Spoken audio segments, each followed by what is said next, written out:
வாக்கு வங்கிக்கான வாக்கு வங்கி, யார் யாருடைய வாக்கு வங்கியில் கை வைப்பதற்காக இந்த வேலைகளை செய்கிறார்கள் அப்படின்றத கொஞ்சம் யோசிச்சு பார்க்கணும்.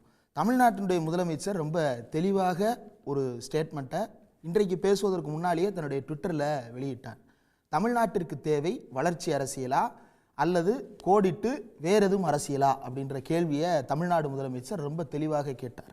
எய்ம்ஸ் மருத்துவமனை எங்கே, மதுரைக்கு கேட்ட கோடிட்டு மட்டும் தான் காட்டினாரு. இன்னைக்கு வந்து கலவர சிந்தனைன்னு சொல்லிட்டு வெளிப்படையாக போட்டு அடிச்சிட்டாரு. ஆமா, அந்த டேஷை வந்து ஃபில் பண்ணிட்டார். கலவர சிந்தனை அப்படின்ற வார்த்தையோடு இன்றைக்கு ஃபில்அப் பண்ணியிருக்கிறாரு.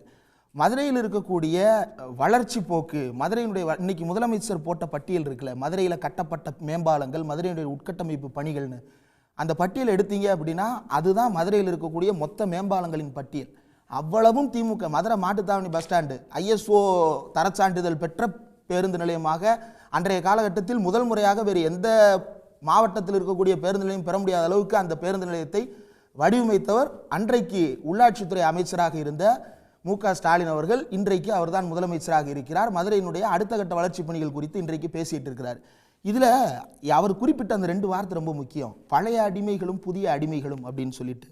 எனக்கும் அதிவீர ராமபாண்டியன் சாருக்கும் நடந்த வாக்குவாதம் வந்து எந்த புரிதலின் அடிப்படையில் வந்துருச்சு அப்படின்னா, நான் அவர் எடப்பாடி பழனிசாமி அவர்கள் அணியிலிருந்து பேசுகிறாருன்னு நினச்சிட்டேன்.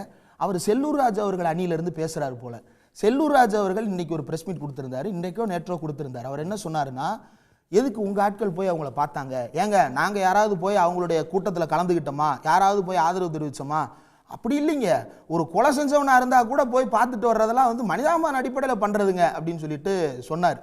செல்லூர் ராஜு பர்சனலாக என்ன சொல்ல வர்றாரு அப்படின்னா, தர்காவுக்கு பக்கத்தில் விளக்கேற்றுவதை பற்றி அவருக்கு வந்து அதை வெளிப்படையாக பேசுறதுல அவ்வளவு சிரமம் இருக்குது. ஏன் அப்படின்னா, அவர் அந்த பக்கம் போய் ஓட்டு கேட்க போகணும். அப்போ அதனால் அவருக்கு அந்த நெருக்கடி தெரியுது, அவருக்கு மடியில் கனம் இருக்குது, நெருக்கட்டின மாதிரி அவர் இது எல்லாத்துக்கும் வந்து கஷ்டப்பட்டுக்கிட்டு பேசுகிறார்.